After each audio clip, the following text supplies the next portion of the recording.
Okay, तो आज का हम टॉपिक स्टार्ट करते हैं। जिसने भी ज्वाइन करना होगा वो साथ साथ ज्वाइन कर लेंगे।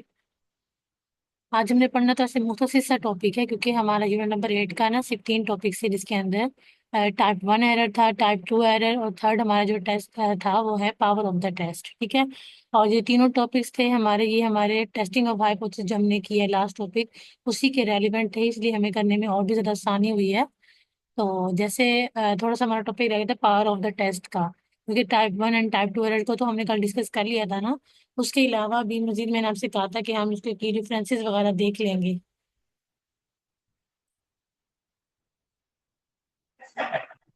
तो कुछ उसके की डिफरेंसेस हम देख लेते हैं कि इसके की डिफरेंसेस कौन कौन से हैं। सबसे पहले हमने कल डिस्कस किया था कि टाइप 1 एंड टाइप 2 एरर क्या होता है। ठीक है। Direction of error, type 1 error occur, type 1 error तब अकर की जाती है when a true null hypothesis is rejected, जब हमारा नल हाइपोथेसिस ट्रू होता है और उसको हम उसके बावजूद रिजेक्ट कर देते हैं, तो वो हमारे पास क्या होता है, टाइप 1 एरर। और जब हम अपना type 2 error occurs when a false null hypothesis is not rejected. ठीक है। जब हम अपने फॉल्स नल हाइपोथेसिस को रिजेक्ट कर देते हैं तब हमारा क्या होता है, टाइप 2 एरर हमारे पास इंडिकेट हो जाता है। सेकंड हमारे पास की डिफरेंसेस में आता है वो है प्रोबेबिलिटी। ठीक है। प्रोबेबिलिटी हमने कल डिस्कस की थी कि जो हमारे पास टाइप 1 एरर की प्रोबेबिलिटी होती है उसको हम अल्फा से रिप्रेजेंट करते हैं। और यहाँ बेसिकली कंपैरिजन किया गया है चीज़ों का, दोनों इकट्ठी का, टाइप 1 एंड टाइप 2 दोनों का इकट्ठा ना, उनके कंपैरिजन किए गए हैं। तो right the probability of making a type 2 error की प्रोबेबिलिटी हमने कल पढ़ा था कि उसकी प्रोबेबिलिटी क्या होती है, क्योंकि इसमें हम वेरिएबिलिटी को चेक कर रहे होते हैं, इसलिए हमारे पास उसकी प्रोबेबिलिटी होती है बीटा। ठीक है। और थर्ड हमारे पास था इसके कॉन्सिक्वेंसेस के बारे में। Type 1 error can lead to false positive. ठीक है, हम उसको फॉल्स पॉजिटिव कहते हैं ना, टाइप 1 एरर को। फॉल्स पॉजिटिव मतलब हमारा यही होता है कि हमारे पास पॉजिटिव हमारे रिजल्ट्स होते हैं, उसके बावजूद हम अपना रिजल्ट जो है वो फॉल्स डिस्प्ले कर रहे होते हैं, टाइप 1 एरर उसको कहते हैं। With type 2 error can lead to a false negative. ठीक है, रिजल्ट्स हमारे नेगेटिव है, उसको बावजूद हम उसको रिजेक्ट कर रहे हैं या फॉल्स कर रहे हैं, तो वो स्टेटमेंट हमारे पास क्या होती है, ट्रू, और उसको हम टाइप 2 एरर कहते हैं। तो ये जो डिफरेंसेस थे, की डिफरेंसेस, इसको हमने स्टडी किया है। और आगे मजीद फर्दर मैंने आई थिंक इसकी स्लाइड बनाई हुई है, जिसमें हम टाइप 1 एरर को टाइप 2 एरर की मजीद डिस्कस कर लेते हैं, ताकि एक दफ़ा रिवाइज भी हो जाएगा। अगर इसकी डिफाइन की तरफ जाएं टाइप 1 एरर की, तो वो है a type 1 error occurs when a true null hypothesis is rejected in favour of an alternative hypothesis. ठीक है, टाइप 1 एरर किसे कहते हैं, कब अकर करता है, जब हम ट्रू नल हाइपोथेसिस को रिजेक्ट कर देते हैं, किसके फेवर में, अल्टरनेटिव हाइपोथेसिस के। ठीक है, उसके मद्दे मुकाबिल हम जब अपना फैसला देते हैं तो उसको हम कहते हैं टाइप 1 एरर। और अगर आप नीचे देखें टाइप 2 एरर की डिफाइन को, a type 2 error occurs when false null hypothesis is not rejected. ठीक है, जब हम अपने फॉल्स नल हाइपोथेसिस को रिजेक्ट नहीं करते हैं in favour of an alternative hypothesis. ठीक है, हम उसकी फेवर में नहीं करते ऑल्टरनेटिव हाइपोथेसिस के उसमें, बल्कि वो ऑलरेडी जो स्टेटमेंट होती है वो फॉल्स होती है और उसको हम रिजेक्ट कर रहे होते हैं, तो उसे हम टाइप 2 एरर कहते हैं। सेकंड जो हम कंपैरिजन करेंगे टाइप 1 एंड टाइप 2 एरर का, वो है प्रोबेबिलिटी का, कि the probability of making a type 1 error is denoted by alpha. हम टाइप 1 एरर को जो है रिप्रेजेंट करते हैं उसकी प्रोबेबिलिटी को, तो उसको हम अल्फा से डिनोट करते हैं। और टाइप 2 एरर की अगर हम प्रोबेबिलिटी की बात करें, the probability of making a type 2 error is denoted by beta, तो इसको हम डिनोट करते हैं बीटा से। ठीक है। अब इसके एग्जाम्पल की तरफ देख लेते हैं। A patient is diagnosed with a disease when they are actually healthy. ठीक है, एक पेशेंट है जिसको हम कह रहे हैं कि उसको कोई डिजीज है, लेकिन वो एक्चुअली में क्या है, वो हेल्दी है। और उस स्टेटमेंट को हम जो हमारे पास फर्स्ट स्टेटमेंट हमारी जो नल हाइपोथेसिस की है, उसके अंदर हम कह रहे हैं कि पेशेंट उसको डायग्नोसिस की कोई डिजीज है। ठीक है, लेकिन वो एक्चुअली में क्या है, ट्रू है, हेल्दी है, तो उसको हम रिजेक्ट करें तो वो टाइप 1 एरर है। और अगर टाइप 2 एरर की तो एग्जाम्पल की तरफ हम जाएं, आप पेशेंट इज नॉट डायग्नोस्ड। ठीक है, उसको कोई जाहिर नहीं हुआ कि उसको कोई डिजीज है, विद द डिजीज व्हेन, ठीक है, दे एक्चुअली हैव इट, लेकिन एक्चुअली में उसको क्या है, वो डिजीज या वो इलनेस है पड़ी, तो वो हमारे पास स्टेटमेंट वैसे भी फॉल्स है और उसको हम रिजेक्ट कर देते हैं, तो उसे हम टाइप 2 एरर कहते हैं। ठीक है, तो ये हमारा जो टॉपिक था टाइप 1 एरर का और टाइप 2 एरर का, वो यहीं पर एंड होता है। ठीक है, आपका कोई भी क्वेश्चन हो तो आप मुझसे पूछ लें, ज्यादा आपने इसकी डेप्थ में नहीं जाना, आप सिर्फ इसकी डिफाइन की तरफ गौर करेंगे। ठीक है, और कभी कभी ऐसा होता है कि जैसे मैंने आपको बता दिया कि टाइप 1 एरर कब होता है, 2 एरर कब होता है, इसका या तो क्वेश्चन इस तरह बन सकता है कि आज की डिफाइन वगैरह आ सकती हैं।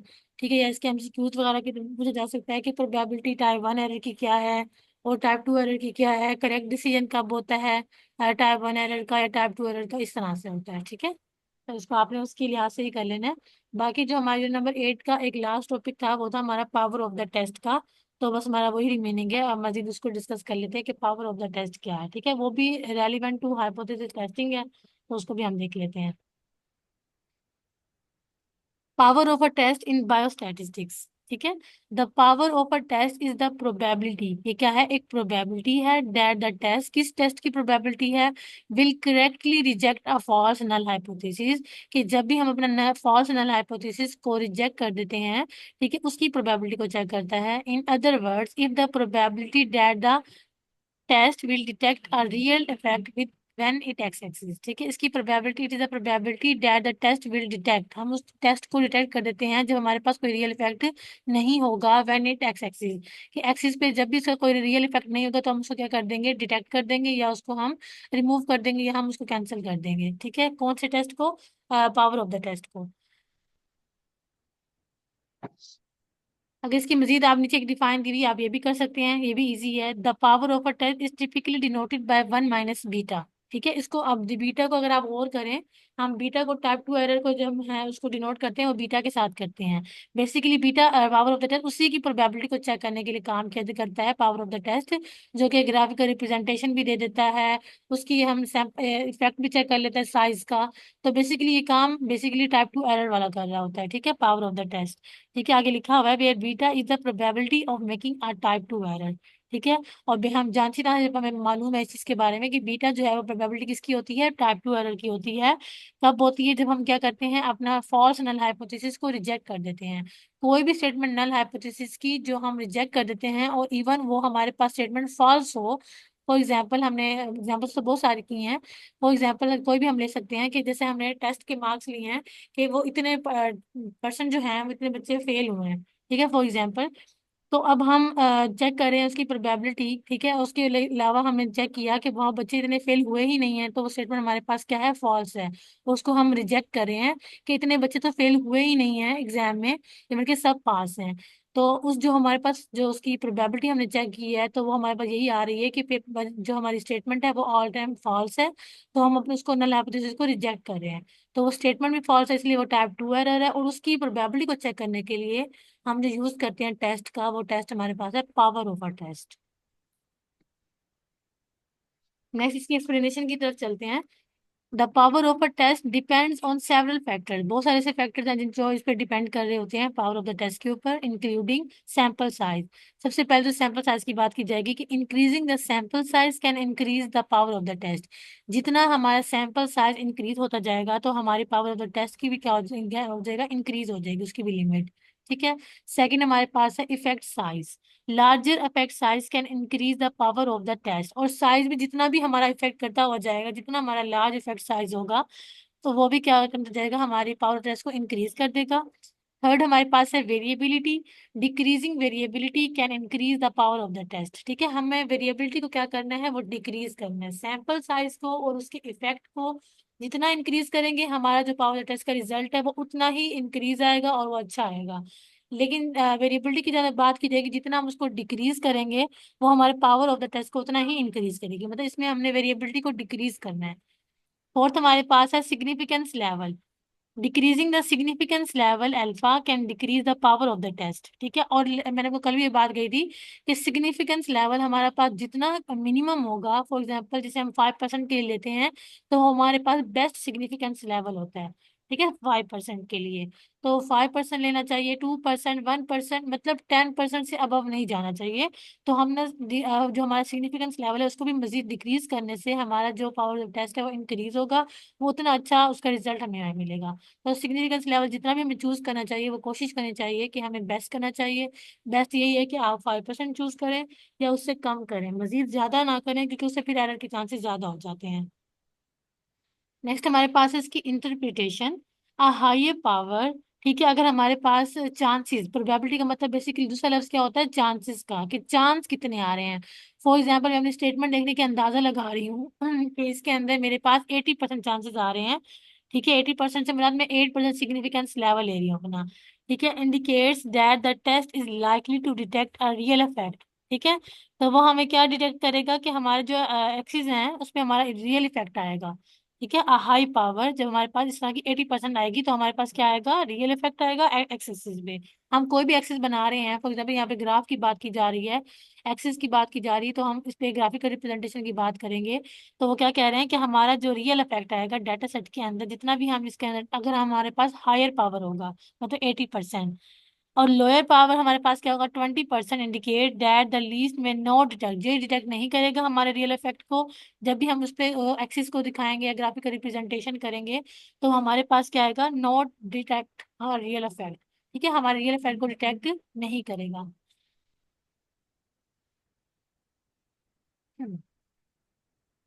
इंपॉर्टेंट टॉपिक्स में जो ये चीज आ रही है वो है importance of power analysis. Power analysis is essential in study design to ensure that the study has sufficient power to detect real effect। Basically real effect के अंदर हम ये चेक कर रहे होते हैं कि हमारा जो स्टडी, जिस डाटा के ऊपर हम स्टडी कर रहे हैं, उसकी पावर कितनी सफिशिएंट है और वो कितना जरूरी है, उसको चेक करने के लिए। बेसिकली काम तो हम कर रहे हैं टाइप टू एरर का।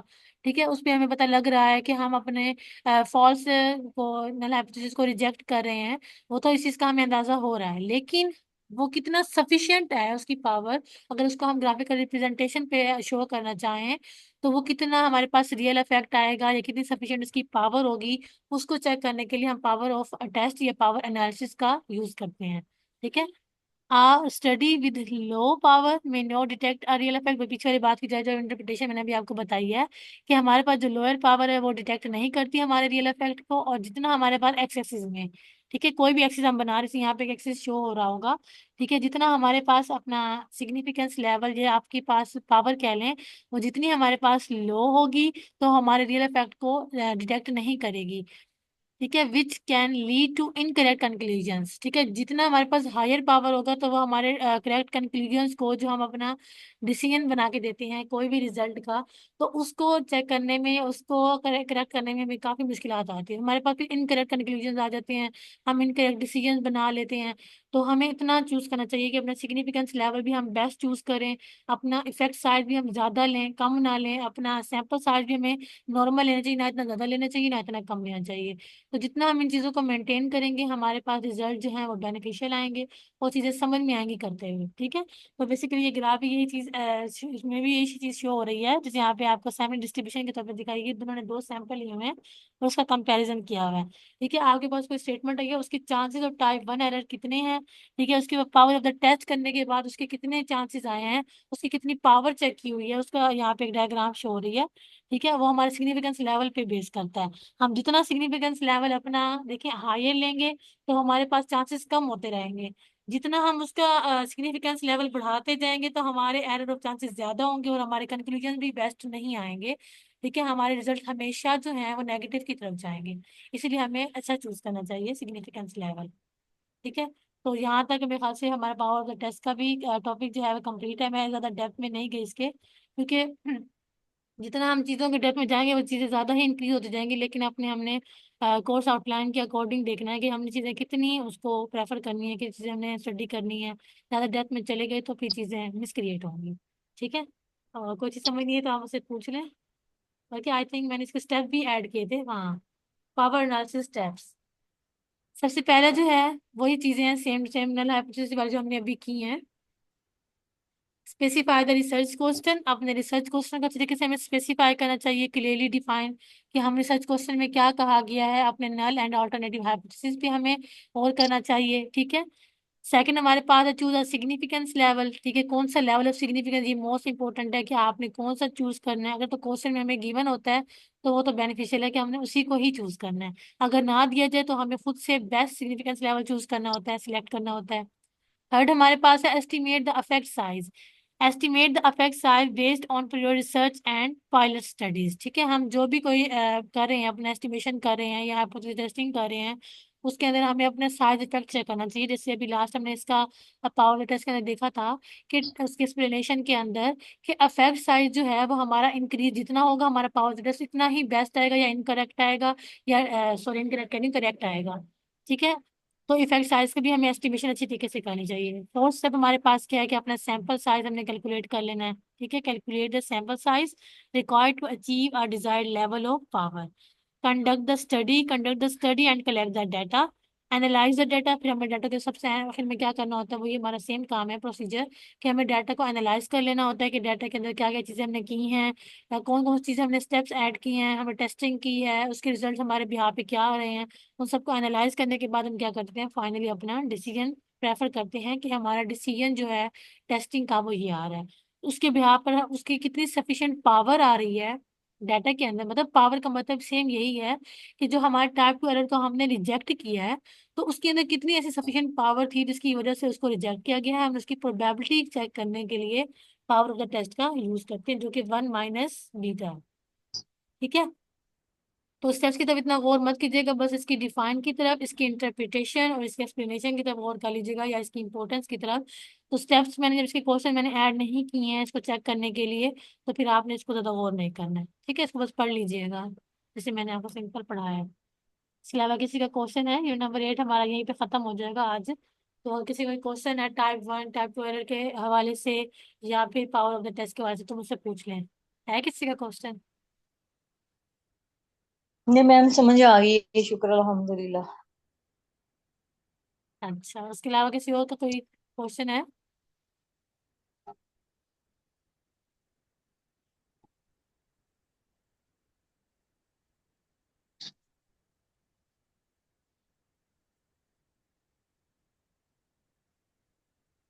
वैसे इंशाल्लाह हमने यूनिट नंबर 9 जो है वो तो आई थिंक कोई वर्कशॉप वगैरह बताई हुई थी उसके अंदर।